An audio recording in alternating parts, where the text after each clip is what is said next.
അയ്യോ! ഇനി എങ്ങനെ വീഡിയോ എടുക്കും? ഞാനിങ്ങനെ അധികം ഇരുന്ന് ആലോചിച്ചു. കാരണം എന്റെ മോഡൽ ഇപ്പോ പേജിന്ന് പോയേ. ഇപ്പൊ മോഡേൺ ഡ്രസ്സൊക്കെ ആര് വെയർ ചെയ്യും? ഇങ്ങനെയുള്ള കൺഫ്യൂഷനിലായിരുന്നു ഞാനുണ്ടായിരുന്നത്. പക്ഷെ ഇപ്പൊ ഞാൻ ജനിക്കുന്നത് ഞാൻ തന്നെയല്ലേ മോഡൽ. പിന്നെ ഞാൻ തന്നെയല്ലേ എന്റെ ഇൻസ്പിറേഷൻ. അപ്പോ ഞാൻ എന്തിനാ ഭയക്കുന്നത്? മുന്നോട്ട് ഇറങ്ങുക തന്നെ. നാണോന്ന് വിചാരിച്ചിട്ട് കാര്യമില്ലല്ലോ. നമുക്ക് നമ്മുടെ ബ്രാൻഡ് വളർത്തിയല്ലേ പറ്റൂ. അപ്പോ ഇനിയുള്ള മോഡൽ ഞാനാണ്. അപ്പൊ ഭംഗിയില്ലാന്നൊന്നും ഞാൻ കരുതുന്നില്ല. എന്നെക്കാളും നല്ല ഭംഗിയാണെന്നാണ് ഞാനിപ്പോ കരുതുന്നത്.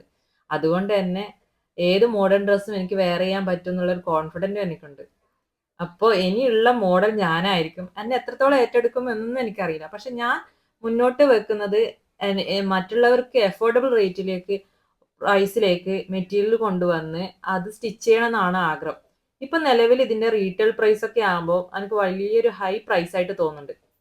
ആ പ്രൈസിന് എനിക്ക് കസ്റ്റമൈസേഷൻ ചെയ്ത് കൊടുക്കുമ്പോൾ കസ്റ്റമർക്ക് അത് അഫോർഡബിൾ ആവില്ല എന്നൊരു തോട്ട് ഉള്ളത് കൊണ്ട് തന്നെ കറക്റ്റ് ഒരു അഫോർഡബിൾ റേറ്റിന് എല്ലാവർക്കും സ്യൂട്ടബിൾ ആയി സാധാരണക്കാർക്കും സ്യൂട്ടബിൾ ആവുന്ന രീതിയിലേക്ക് ഒരു റേറ്റിലേക്ക് എൻ്റെ പേജിനെ മാറ്റിയെടുക്കണം എന്ന് എനിക്കുണ്ട്.